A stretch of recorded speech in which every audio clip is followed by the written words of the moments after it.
ఈరోజు మనం అందరం కూడా ఒక స్ఫూర్తిదాయకమైన కార్యక్రమానికి సమావేశమయ్యాం. ఇప్పుడే మిత్రులందరూ మాట్లాడారు. దివిసీమ గాంధీగా పేరున్నటువంటి మండలి వెంకటకృష్ణారావు గారి యొక్క శత జయంతి ఉత్సవాల్లో మనం అందరం భాగస్వాములు కావడం మన అదృష్టం అని చెప్పి కూడా నేను మీ అందరికీ విజ్ఞప్తి చేస్తున్నా. పవిత్రత, సేవాభావం ఇలాంటివన్నీ కూడా కాపాడుకోవాలంటే ఇప్పుడే పద్మశ్రీ గరికపాటి నరసింహారావు గారు మాట్లాడారు. వారు ఎప్పుడూ మాట్లాడినా అనేక విషయాల్లో ప్రజల్లో ఒక సేవాభావాన్ని, నీతి నిజాయితీని పెంచే విధంగా జీవితం అంటే ఏంటో వారు చెప్తూ ఉంటారు. అలాంటి వ్యక్తి కూడా ఈరోజు ఏం చెప్పారో మనం విన్నాం. ఇంకొక పక్క శ్రీ విశ్వయోగి విశ్వంజీ గారు ఐకమత్యాన్ని గురించి, వారికి మండలి వెంకటకృష్ణారావు గారితో ఉండే సంబంధాల గురించి వారు చెప్పడం జరిగింది. ఇవన్నీ ఒక ఎత్తు అయితే, నా దగ్గరికి బుద్ధప్రసాద్ గారు వచ్చారు. మొన్నటి వరకు తెలుగుదేశం పార్టీలో ఉన్నాం, అందరం కలిసే ఉన్నాం. ఇప్పుడు కూడా నేను ఎప్పుడు కూడా వాళ్ళ తండ్రిని చూశాను. వెంకటకృష్ణారావు గారితో కలిసి ఎమ్మెల్యేగా ఉండే అవకాశం నాకు వచ్చింది 78-83లో. అదే మారికి అంత మునుపు దివ్యసీమలో ఆయన పడిన తపన, ఆయన చేసిన సేవ ఒక్క భారతదేశం కాదు, ప్రపంచం మొత్తం చర్చించుకునే పరిస్థితి వచ్చింది. అలాంటి ఉన్నతమైన వ్యక్తి, ఒక మంచి ఆశయాల కోసం పనిచేసిన వ్యక్తి యొక్క శత జయంతి అన్నప్పుడు నేను ఒకటే అన్నాను, తప్పకుండా వస్తానని బుద్ధప్రసాద్ గారికి చెప్పాను. ఈరోజు ఇక్కడికి వచ్చినప్పుడు, ఎందుకంటే ఈరోజు మనం విలువలు చూస్తున్నాం. ఒకసారి నాకే ఆశ్చర్యం వేస్తుంది. ఒకప్పుడు పెద్ద పెద్ద నాయకులు చూశాం, విలువలతో కూడిన రాజకీయాలు చూశాం, సేవాభావంతో పనిచేసిన నాయకత్వాన్ని చూశాం. ఈరోజు మనం చూస్తూ ఉంటే పూర్తిగా విలువలు పడిపోయి ప్రతి ఒక్కరికి ఏదో ఒక విధంగా అడ్డదారులు డబ్బులు సంపాదిస్తే చాలన్న ఆలోచన కూడా వచ్చేసాయి. అలాంటి సమయంలో మనందరం ఒకసారి చూస్తే మండలి వెంకటకృష్ణారావు గారు గాంధీజీ ఆశయాల్ని తూచా తప్పకుండా పాటించి నిజమైన గాంధీజీగా, ఆయనకు వారసులుగా ఈ రాష్ట్రంలో, ఈ దేశంలో సేవలు అందించిన వ్యక్తి. అలాంటి వ్యక్తికి మనం అందరం కూడా నివాళులర్పించడం మన బాధ్యతను కూడా మీ అందరికీ తెలియజేస్తున్నా. ఈ గడ్డ కృష్ణా జిల్లా సాహితీ, సాంస్కృతిక, రాజకీయ, సినీ రంగాలకు వేదిక. ఈ కృష్ణా తీరం ఎంతో మహానుభావులని అందించిన గడ్డ ఇది. భోగరాజు పట్టాభి సీతారామయ్య గారు, గొట్టిపాటి బ్రహ్మయ్య గారు, చండ్ర రాజేశ్వరరావు గారు, కేఎల్ రావు గారు, మండలి వెంకటకృష్ణారావు గారు ఇటీవల ఈ రాష్ట్రంలోనే కాదు ప్రపంచానికే తెలుగు జాతిని గుర్తు తెచ్చినటువంటి, గౌరవాన్ని తీసుకొచ్చినటువంటి ఎన్టీ రామారావు గారు కూడా పుట్టిన గడ్డ ఈ కృష్ణా జిల్లా. ఇంకొక పక్కన మీరు ఒకసారి చూస్తే కృష్ణా పత్రిక వ్యవస్థాపకులు ముట్లూరు కృష్ణారావు గారు, ఆంధ్రపత్రిక కాశీనాథుని నాగేశ్వరరావు గారు, పత్రికా ప్రముఖులు నార్ల వెంకటేశ్వరరావు గారు, నిన్నటి వరకు ఈనాడు రామోజీరావు గారు, ఇలాంటి వాళ్ళందరూ కూడా ఇక్కడ పుట్టిన వ్యక్తులై, ఇంకొక పక్క జ్ఞానపీఠ అవార్డు గ్రహీత విశ్వనాథ సత్యనారాయణ గారు ఇక్కడే పుట్టారు.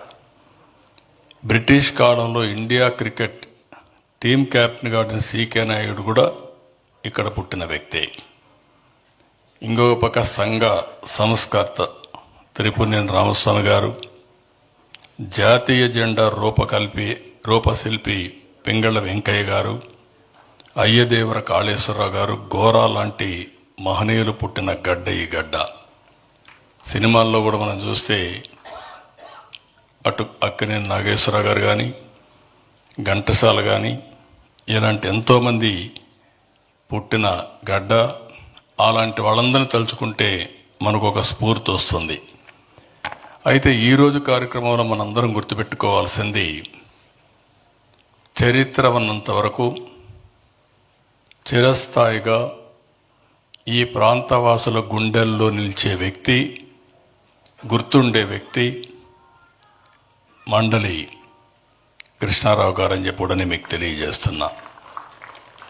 ఆయన జీవితాన్ని ఒకసారి మనం చూసుకుంటే 1926లో ఆయన జన్మించడం, తన తండ్రి ఆదర్శాలకు అనుగుణంగా ఆయన పనిచేయడం, ఆ రోజుట్లోనే చిన్నతనంలోనే గాంధీ సిద్ధాంతాలకు ఆకర్షితులు కావడం, మచిలీపట్నం హిందూ కాలేజీలో BA చేయడం, విద్యార్థి దశ నుంచే కద్దరు ధరించి స్వాతంత్ర ఉద్యమంలో పాల్గొనడం, క్విట్ ఇండియా ఉద్యమంలో కూడా భాగస్వాములు కావడం, స్వాతంత్రం కోసం పోరాడమే కాకుండా చిన్నప్పటి నుంచి సేవాభావం, నిరుపేద విద్యార్థులకు సహాయం చేయాలనే ఉద్దేశంతో ఆ రోజుల్లోనే పుస్తకాలు కలెక్ట్ చేయడం, దీపాల కోసం కిరోసిన్ ఎక్కడికక్కడ సేకరించి పిల్లల చదువు కోసం వాళ్ళకందరికి ఇవ్వడం,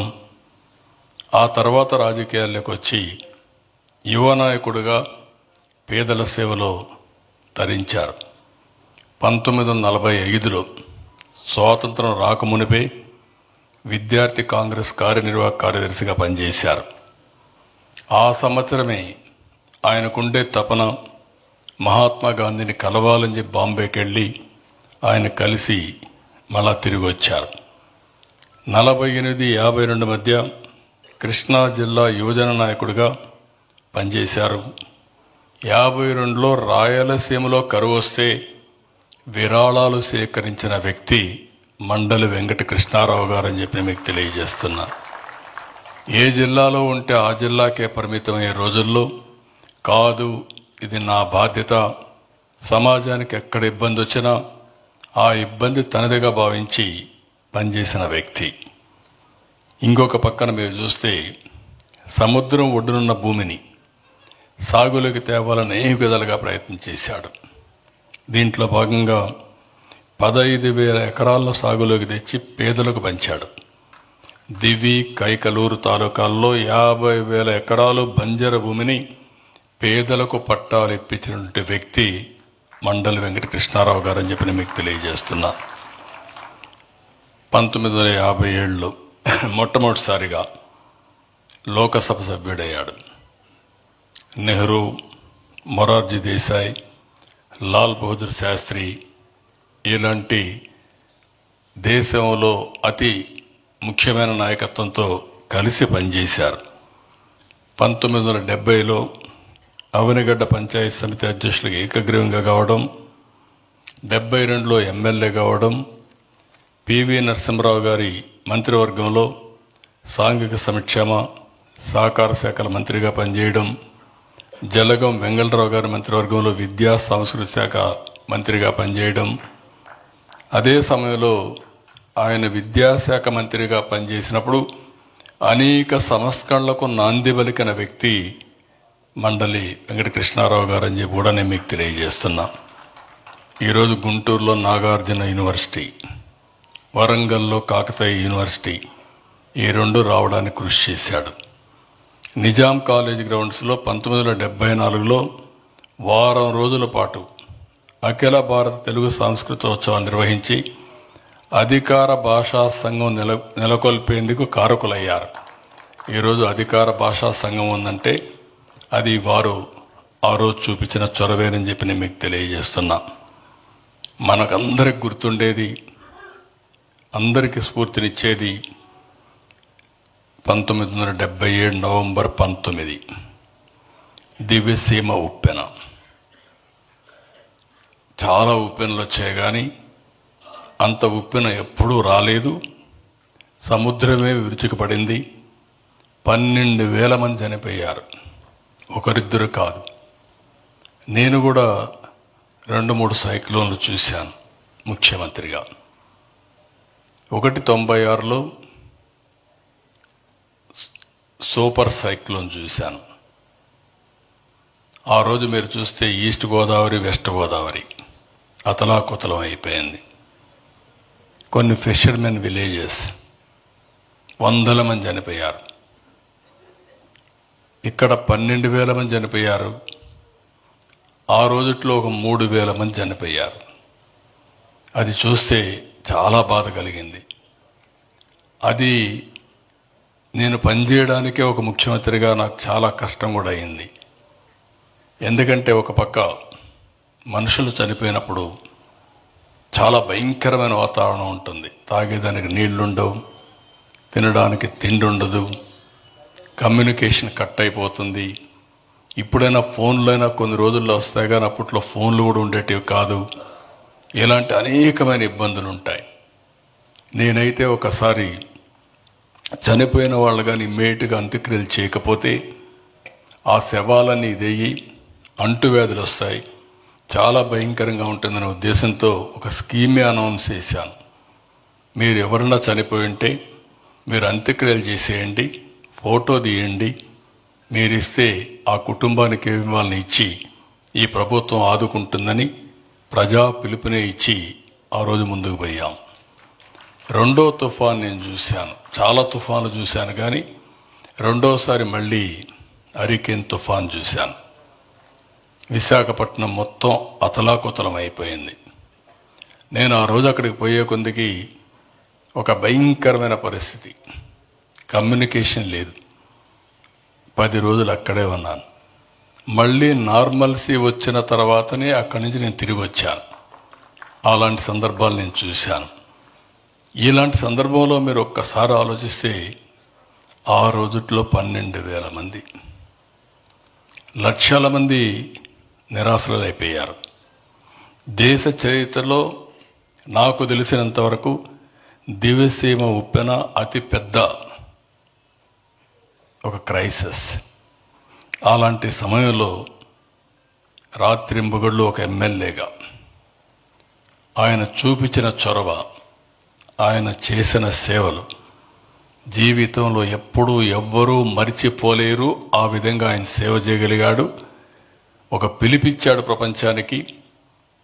ఈయన నడుం కట్టడమే కాకుండా ప్రభుత్వం ఇచ్చే సహాయం తీసుకోవడమే కాకుండా సేవాభావంతో ముందు వచ్చే అందరికీ పిలిపించి ముందుకు నడిచి ఆ రోజు మీరు చూసి వేలాది శవాలతో ఉన్న ప్రాంతాన్ని శవ దహన కార్యక్రమాలు కూడా నిర్వహించి కడానా ప్రాంతాన్ని కాపాడిన వ్యక్తి మండలి వెంకట కృష్ణారావు గారు అని చెప్పి నేను మీకు తెలియజేస్తున్నా. అప్పుడే ఎన్నో సంస్థలు, విదేశ సంస్థలు కూడా వచ్చాయి, వ్యక్తులు వచ్చారు, అందరూ కలిసి పనిచేశారు. ఆ సమయంలోనే మీరు ఒకసారి చూస్తే ఎన్టీ రామారావు గారు కూడా దివ్యసీమ తుఫానుకి తన వంతు కర్తవ్యంగా జోలి బట్టి డబ్బులు వసూలు చేసి కృష్ణారావు గారిని కలిసి ఆ డబ్బులన్నీ అందజేసి ఏ విధంగా చేయాలనో సేవా కార్యక్రమాలు చేపట్టే పరిస్థితికి వచ్చారు.